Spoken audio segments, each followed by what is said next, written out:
तमिलनाडु के राज्यपाल द्वारा राज्य की शिक्षा नीति पर दिए गए बयान को लेकर यूपी के भाजपा प्रदेश अध्यक्ष भूपेंद्र सिंह चौधरी का बड़ा बयान सामने आया है, जिसमें उन्होंने कहा कि हमारी अपनी राष्ट्रीय शिक्षा नीति है और राज्यों के भी अपने अधिकार हैं।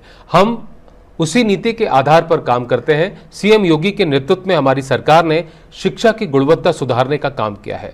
इसके परिणाम हर जगह दिखाई दे रहे हैं। इसी कड़ी में विपक्षी पार्टी सपा पर निशाना साधा। उन्होंने कहा कि समाजवादी पार्टी कार्यालय की लीज समाप्त हो गई है।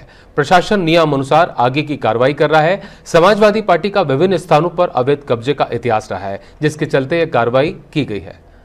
सबकी हमारे यहाँ राष्ट्रीय शिक्षा नीति है और राज्यों को भी अधिकार है और हम उस नीति के आधार पर ही चल रहे हैं। उत्तर प्रदेश में जिस प्रकार से पिछले समय से काम हुआ है, हमने शिक्षा को गुणवत्ता परक शिक्षा बनाने का काम हमारी सरकार ने योगी जी के नेतृत्व में किया है और उसके परिणाम सब जगह दिखाई दे रहे हैं। अभी समाजवादी पार्टी का यही चरित्र है।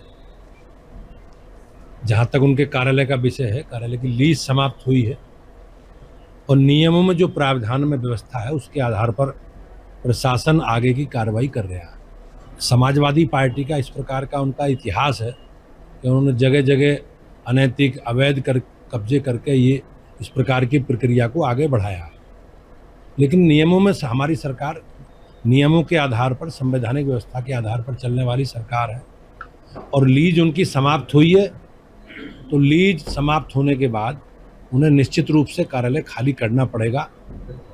जहाँ तक भारतीय जनता पार्टी के कार्यालयों के जिस प्रकार के अवैध कब्जों की बात कर रहे हैं, वो हमने नियमानुसार पार्टी के कार्यालय हमारे बने हैं और हम उन्हीं स्वरूप में उन्हें संचालित कर रहे हैं। हमने कोई कब्जे कहीं करके कार्यालय नहीं बनाए।